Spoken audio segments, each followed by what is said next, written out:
Um, Pedge, if you wouldn't mind unmuting yourself, we're going to jump in. So, for everyone here who might be unfamiliar, Pedge was very recently the head of strategic customer success at Gong, which I think and hope is a well-known sales product to everyone in the world of customer success. He's been consulting to several startups over the last few months and is now about to start a new role. It sounds like, Pedge. If you wouldn't mind giving us a little peek into your background and maybe even a teaser of what's next for you. Sure. Yeah. Thanks, Peter. Awesome to be here. Thanks for putting all this together. Thank Look you. forward to sharing today. And as I always say, I'm here to hopefully share a bit and learn from everybody else as well. Yeah, so background, was consulting for many years, then I've had a run of startups of various sizes from C to Series G, I suppose. Checker and Gong most recently. Spent the last 4 months or so actually moving into acting as an independent advisor and consultant for a lot of earlier stage companies, which has been a really great experience. One of those is actually turning into conversations, turning into a full-time role with a company called Supermove, which is a vertical SaaS for the moving and storage industry. And I'll be, we're Dreesen backed, kind of big Series A last year and hiring out a big team. So I'll be hiring for the next foreseeable future. So if folks are interested after this conversation, feel free to reach out. I'll be hiring across the board. But what's also been really interesting the last 4 months or so in my conversations with different earlier stage companies and founders has been learning about the challenges they're facing in building out CS. Both trying to figure out how to build a roadmap and also figure out how to get the people in the seats, because without the people, you can't actually build a process and execute on the work. So it's been a topic of everyone's top of mind and challenges that everyone's faced. So I feel like we figured that'd be a great place for us to spend some time talking today. Yeah, absolutely. One of the huge advantages of being in a consulting role is that you get to see the problems that a lot of different companies face very quickly. And so I wonder if you could dig into, without specifying any particular client, what were some of the biggest challenges, and especially if you feel like you're seeing anything that's new in the year 2022 versus previous years in CS.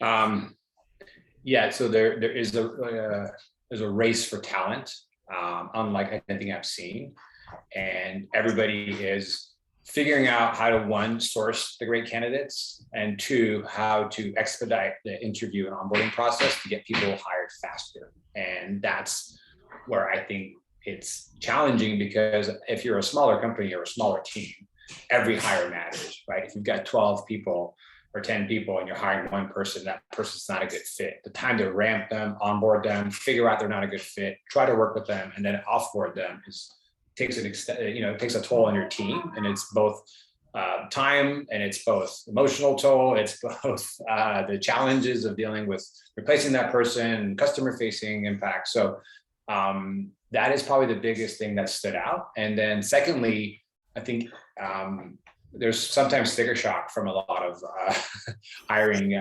managers and teams of the cost of Yeah. really strong CS folks. And even in this world where we're fully distributed, most companies are hiring CS people anywhere. So you don't no longer have to be in San Francisco and Austin and New York and so forth. What's happened is that even the localized salary expectations have sort of all starting to rise, and everybody just wants to sort of have the same pay. It doesn't matter if you're in Kansas City or New York City. So those are the two trends that I think have stood out, and that a lot of teams that are building CS out are having challenges dealing with. Yeah, it's as you're saying that, it's occurring to me how much, both with the clients that you've been consulting as well as the new role that you're headed into, how many people are working remotely? How many CS people are working remotely? And is the expectation that that would continue, or are a lot of companies trying to hire locally to get people back into an office maybe next year? Um, of the, let's say, 30 companies I've spent time with over the last 4 months, 5 months, maybe two are really focused on getting people into the office, and the rest are very remote first or remote friendly. Mm. I think a lot of candidates actually prefer, if they're in the geography where there's an office, to spend some time in person. CS people are usually people oriented, and they like the social interaction. And so the people want to get in front of customers to some extent. They want to get in front of their peers and colleagues, but nobody wants to be in there full time. And so that is actually something we had to, was working with an Australian company who was building out their first office out here. And we had to really talk them through that process, because you won't get the best candidates often if you require them to be in the office 4 or 5 days a week. People just want that flexibility. And so it's a disadvantage if you actually pressure people on that. You just have to give the flexibility of letting them choose their own path, but expecting that they're, if you have an office, you want people in their FaceTime, where it makes sense, and selectively getting them in there in the hybrid model. Yeah, that's a really interesting shift in mentality, isn't it? Because there used to be a distinct advantage to like, oh, we're based in San Francisco, and so if you come work for us, then you get a San Francisco salary and you get to, get a San Francisco apartment or whatever the perks of being localized are. But now, how much do you think people are expecting? Like, does someone who's working for a funded tech startup but living in Boise, Idaho, or even, a very remote place still expect a San Francisco salary? Yeah, it's definitely happening. I have lost candidates because of that challenge, where they were expecting let's say, we call it tier one salary band, and basically the comp and rewards packaging that we had was leveled, and we couldn't get them into tier one because of company policy, hiring strategy, burn rate strategies, and so forth. And so it is a disadvantage. The companies so I'm seeing more and more, again, competitive advantage of hiring faster, and as well as hiring better candidates. You can get candidates in Boise or wherever. And if you are willing to pay them at least either at or very close to sort of the big city tier one rates. Yeah. So I'd love to, and I know you've been doing, especially now as you're thinking about starting this next role, I know that you've been thinking a lot about hiring process from the position of someone who's about to hire a bunch of people. I would love to dig a little deeper into some of the thinking, and I know in our pre-interview you had prepared some really great and extensive thoughts. I'd love to dig into that a little bit more with you. Yeah, yeah, definitely. So I've been structuring it in a few key steps when we think about the hiring process. I think this is all fairly logical, nothing surprising to folks, but often what's helpful is creating a structure that people within their company can actually go through. So the first distinction I always ask people is, are you hiring relationship builders and problem solvers, or are you hiring CS people that drive revenue? I think that is sort of a clear distinction of fork in the road. There are people who can do both, but to build a CS team and scale it operationally and functionally and goals and so forth, it is really hard to have a mindset that they should do both. So I think it's a distinction. And early on, by the way, I will caveat this and say, like, when you're 5 people and you're early, like, everybody has to wear a lot of different hats. But I think you really start to think about separating there. And then you, depending on your industry, your solution, and what you're looking for, you layer in what level of functional expertise they need, industry knowledge, technical knowledge, process knowledge, and so forth.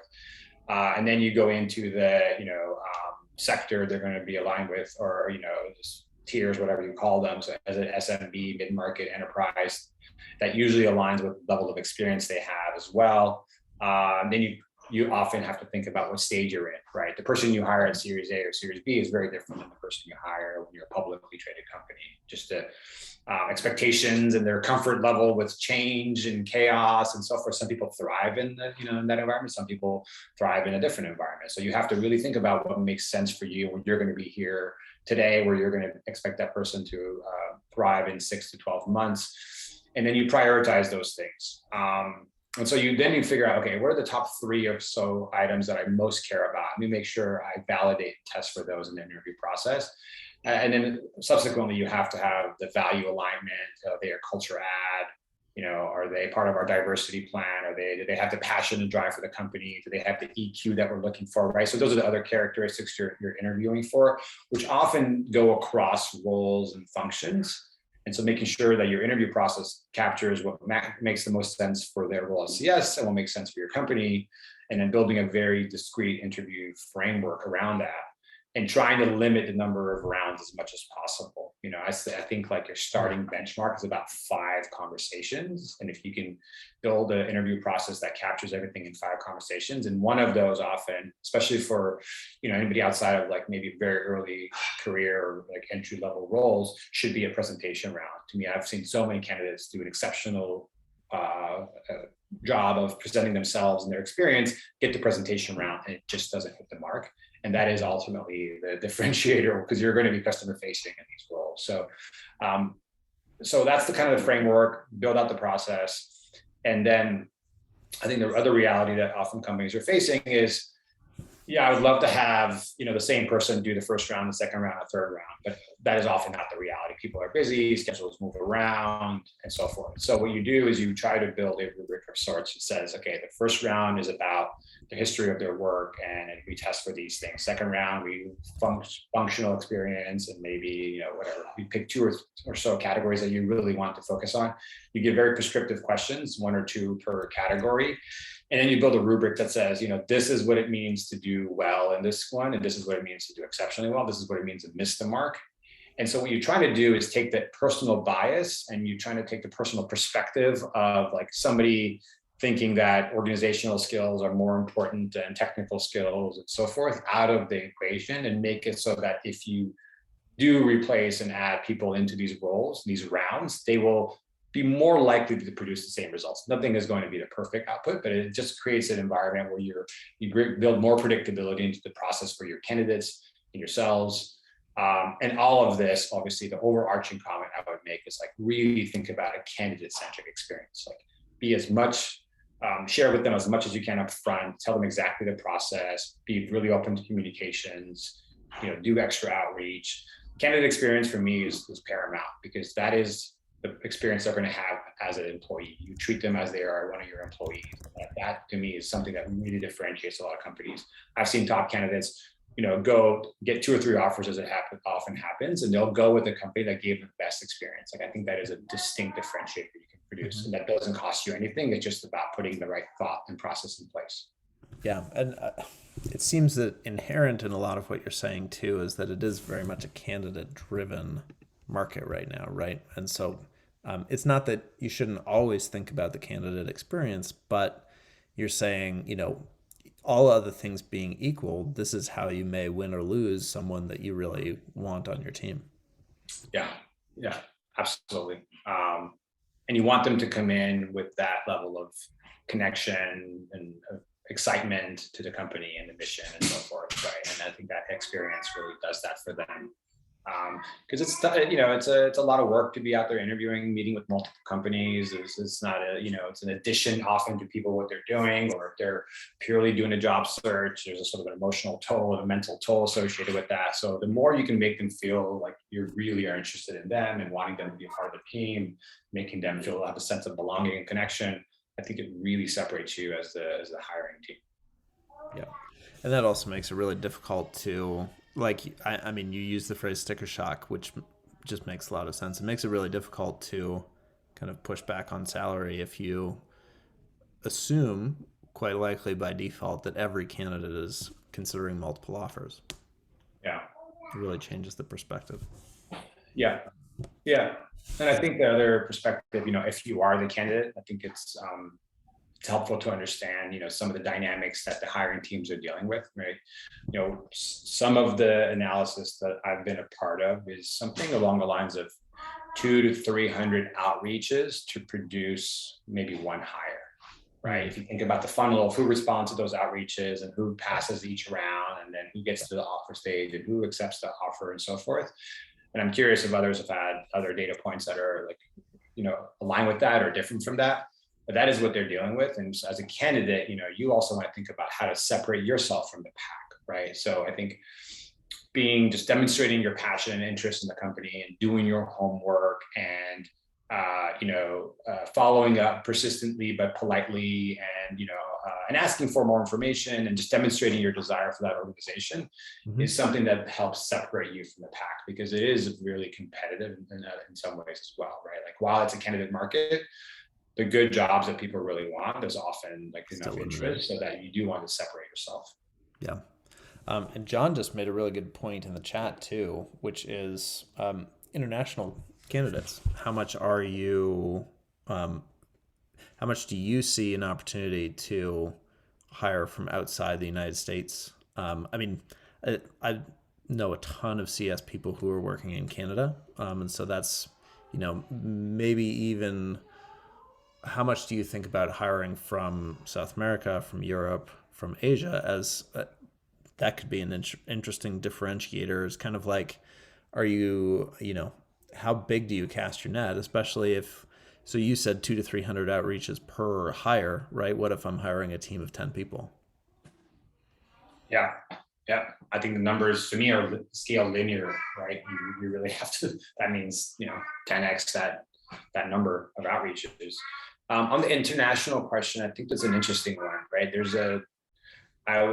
I've seen a lot of actual senior experienced people move internationally to work and live, and this is obviously driven by COVID, Latin America, let's say, or they've moved to Canada, or moved elsewhere, expecting to work U.S. hours and with U.S. salaries. There's another layer, which is we're looking for, let's say, a team to hire to help scale our SMB team or our call center or whatever that is. And obviously, that's a model that's been around for a while, and the organization is often looking for cost savings, and that's why they're going, and the ability to sort of build a team out quickly. So you have to really invest in that model. I think you get what you pay for. And so you have to invest time and process and tooling to get those teams to be productive and effective, and just to have expectations align with what you're hiring, right? You're not going to give your strategic large accounts to an offshore team often, right? You're going to think about like the right space and sector for them to focus on. And then I think there's another sort of like in-between layer that's coming, which is experienced people that maybe are now abroad. And we're seeing it a lot in product and development teams, but I think you're starting to see some of it happen and even in CS and other teams, right? Whether you're looking to move into that geography or they're just the right people and they just happen to live outside the US.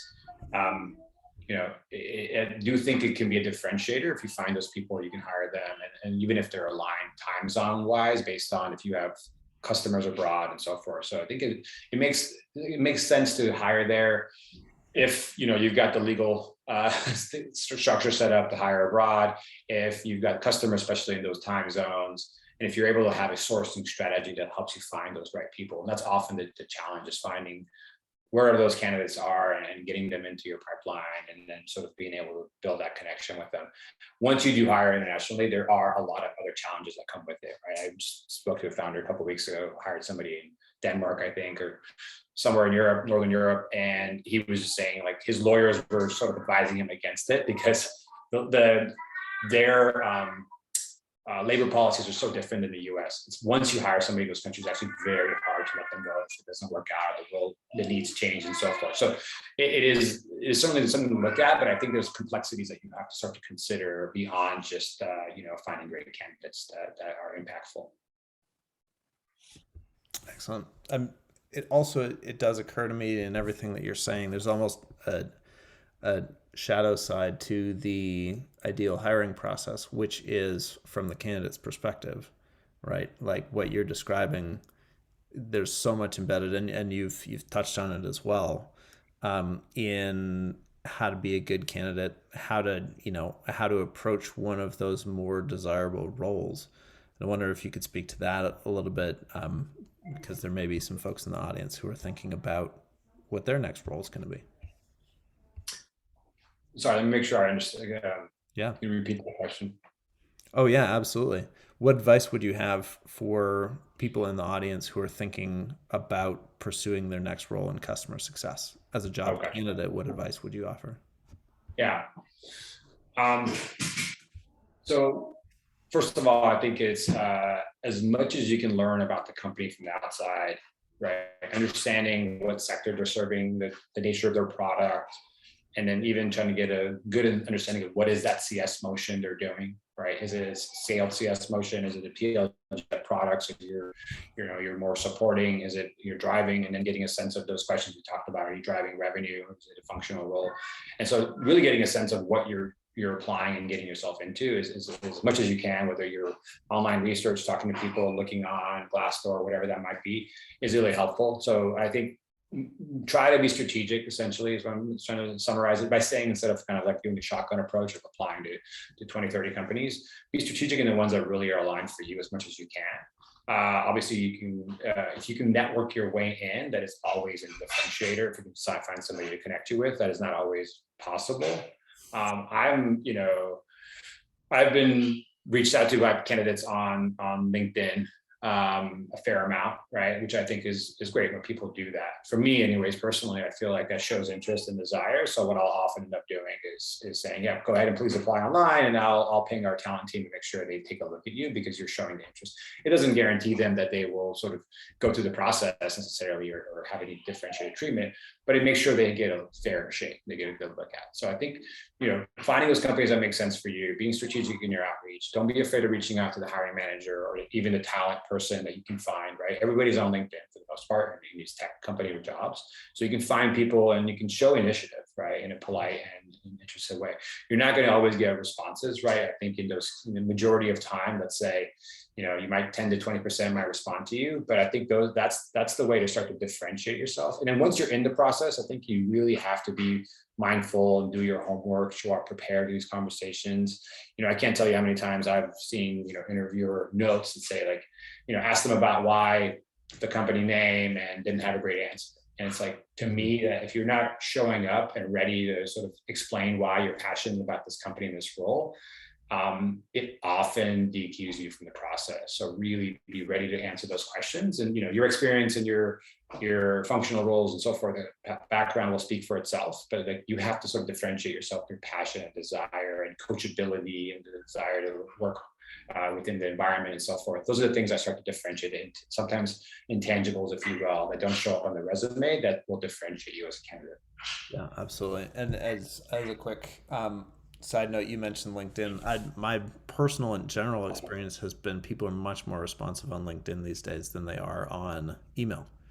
And so just sending someone a connection request with a note explicitly saying, I saw this role is open and I'm interested, might actually get you pretty far. And or if you're the hiring manager, find a candidate that you're interested in, sending a connection request saying, hey, we have an open role and I would love to talk about whether you'd like to jump in.